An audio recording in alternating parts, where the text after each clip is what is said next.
We'll begin by talking about the double angle identities. The double angle identities are shown below.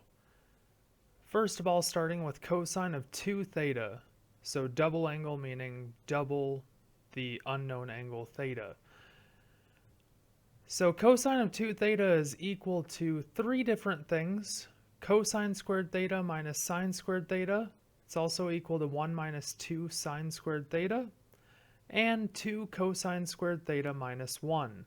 Any of these can be interchanged depending on which one would help you solve the problem easier. The most important of the double angle identities is that for sine. Sine of 2 theta is equal to 2 sine theta cosine theta.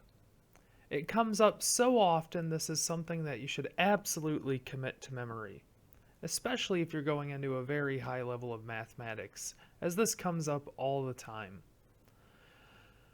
And finally, we have tangent of 2 theta is equal to 2 tangent theta divided by 1 minus tangent squared theta. Okay, so for the following example, we have given cosine theta equals 3 over 5, and sine of theta is less than 0, meaning it's negative. We want to find sine of 2 theta and cosine of 2 theta, meaning the double angle values. So how can we start with that? Well, we know sine of 2 theta is equal to 2 sine theta cosine theta. We were already given cosine theta, so if we can find sine of theta, we can just multiply those values together and then by 2 to find the value. So we're going to go ahead and use our Pythagorean identity that cosine squared theta plus sine squared theta is equal to 1 and solve for sine of theta. Since cosine squared theta can be rewritten as 3/5 squared, since cosine theta is 3/5, then we can add that to the value we're looking for, sine theta quantity squared, and the result is equal to 1. From here, 3/5 squared is the same thing as 3 squared over 5 squared. That gives us 9 over 25 plus sine squared theta equals 1. And if we subtract 9 over 25 from each side, we get sine squared theta equals 1 minus 9 over 25. Remember, 1 can be rewritten as any number over itself, so we'll rewrite it as 25 over 25 minus 9 over 25 gives us 16 over 25. And finally, to solve for sine of theta by itself, we will take the square root of each side, giving us sine of theta is equal to plus or minus the square root of 16 over the square root of 25 gives us 4 over 5. And now which of these do we want? Well, remember we said sine of theta is less than 0, so we want the negative answer. So to find sine of 2 theta, again, this can be rewritten as 2 sine theta times cosine theta, which gives us 2 times sine of theta is negative 4 over 5 times cosine of theta is 3 over 5. And simplifying this, we can put this 2 over 1 so that we can just multiply straight across on the top and bottom, giving us 2 times negative 4 is negative 8, times 3 is negative 24, over 1 times 5 is 5, times 5 is 25. So sine of 2 theta is equal to negative 24 over 25. From here we can find cosine of 2 theta, And the nice thing about finding cosine of 2 theta is it doesn't even have to depend on sine. We should use given information only if we have the opportunity, and in this case we do. Cosine of 2 theta can be rewritten as 2 cosine squared theta minus 1. And we use that because we were given cosine theta. So we can just plug its value in to get 2 times 3/5 squared minus 1. And now we just simplify. We get 2 times 3/5 squared gives us 9/25 minus 1.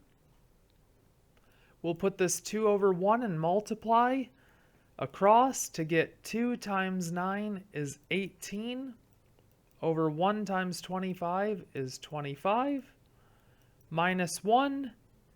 And again, remember 1 can be rewritten as any number over itself. So we get minus 25 over 25, meaning cosine of 2 theta is just negative 7 over 25. And from here, the really nice thing is, if the problem had asked for tangent of 2 theta, we would not have to go through this process.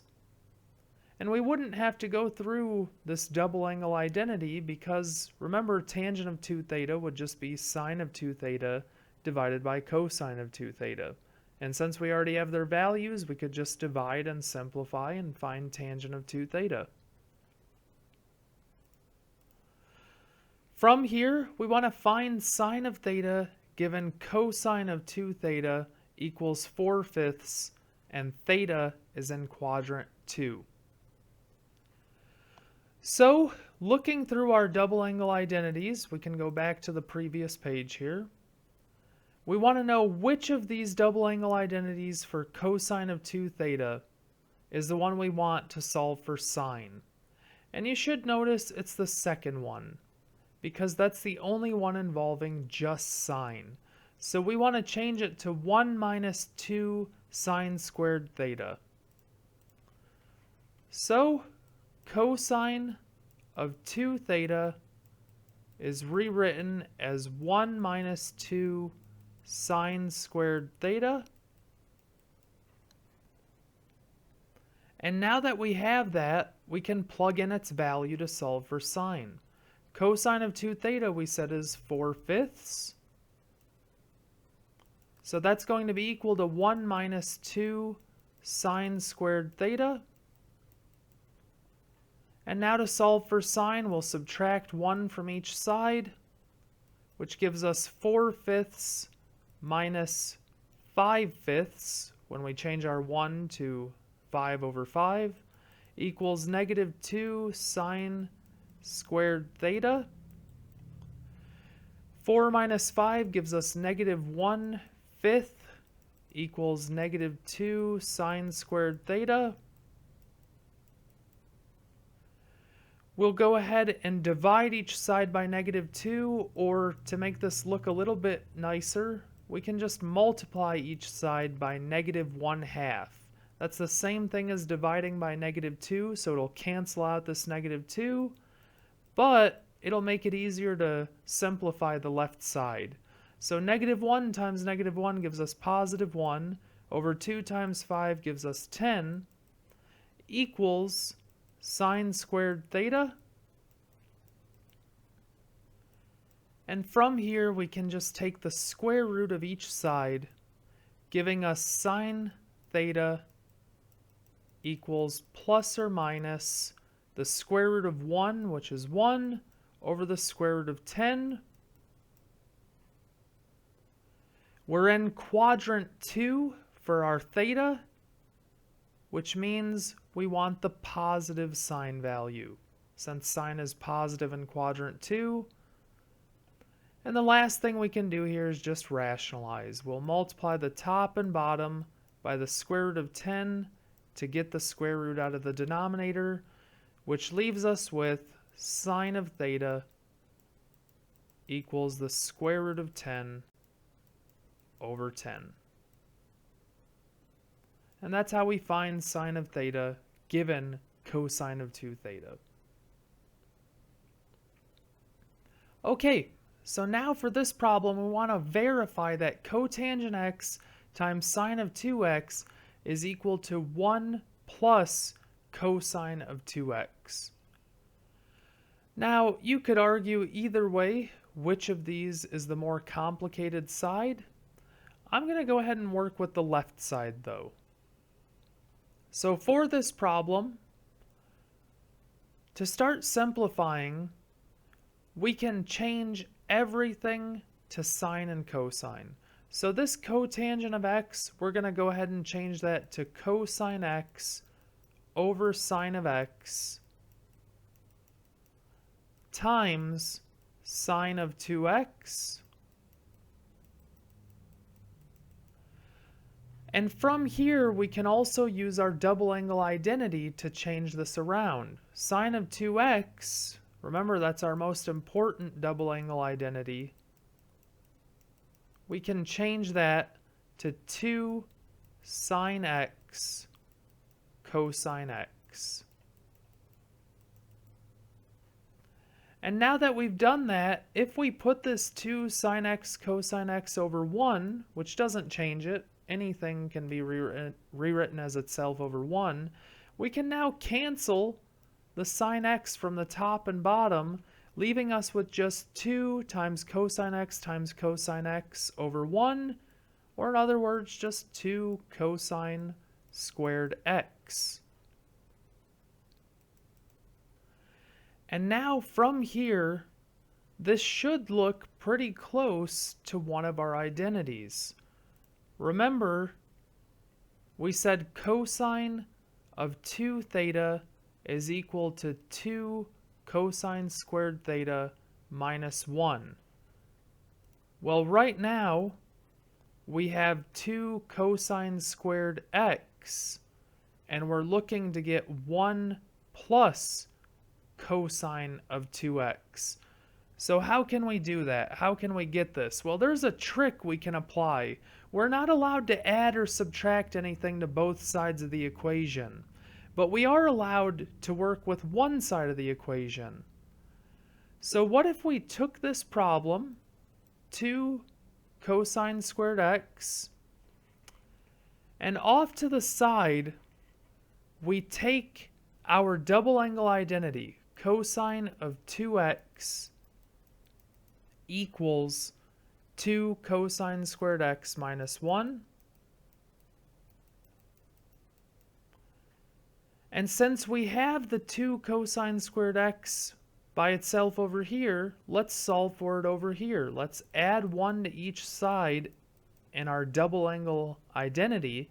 It's perfectly okay to add here, just not in the original problem, which gives us 2 cosine squared x equals cosine of 2x plus 1. And now we can substitute that into our problem.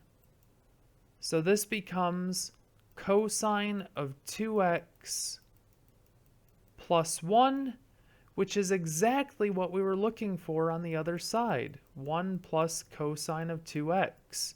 Remember, addition, when you're adding, you can swap the order that it's being added. So this is verified.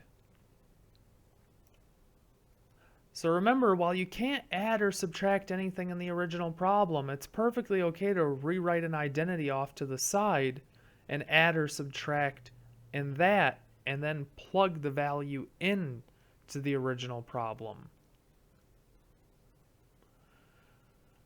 Okay, and now from here, we have an example where we want to rewrite sine of 3x in terms of sine x only. Now, this is a triple angle identity, and this problem will show why we stop at double angle identities, why we don't need to introduce rules for 3x and 4x and so on.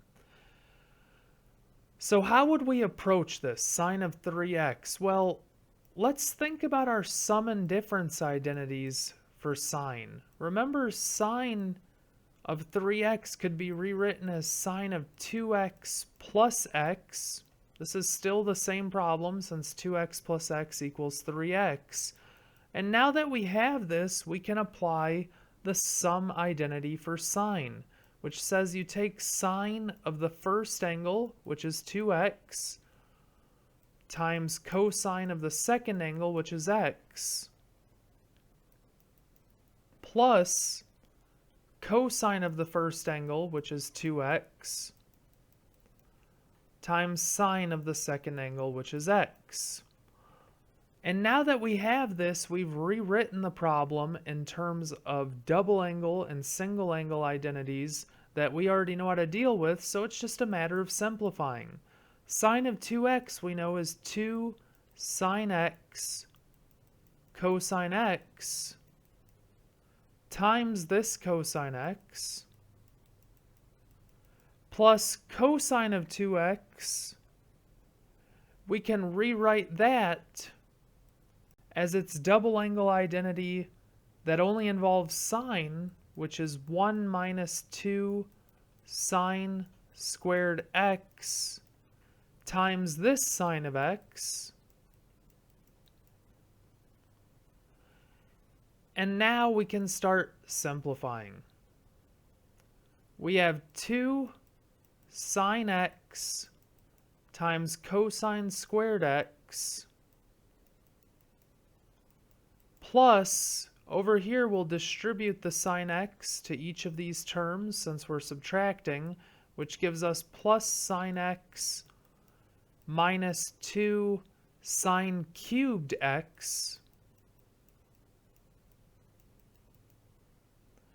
And from here, all we have to do is get rid of this cosine squared x, and we can easily do that using our Pythagorean identities. Remember, cosine squared x plus sine squared x equals 1. So if we subtract sine squared x from each side,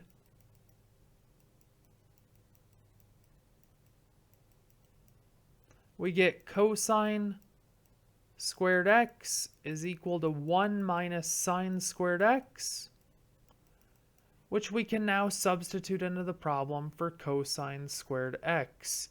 We get 2 sine x times 1 minus sine squared x plus sine x minus 2 sine cubed x. And if we distribute the 2 sine x, we get 2 sine x minus 2 sine cubed x plus sine x minus 2 sine cubed x. And we're nearly there. Now we just combine like terms.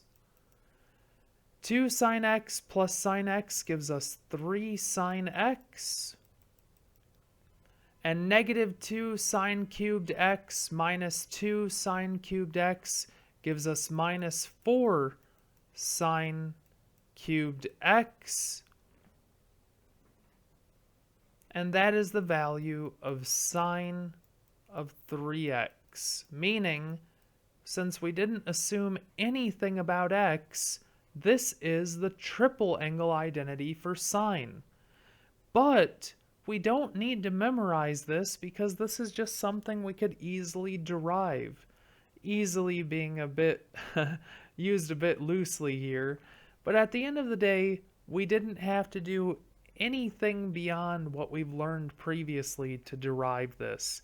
So this is why we don't make lists of the triple angle, quadruple angle, and so on identities, since they can just be derived from the single angle and double angles.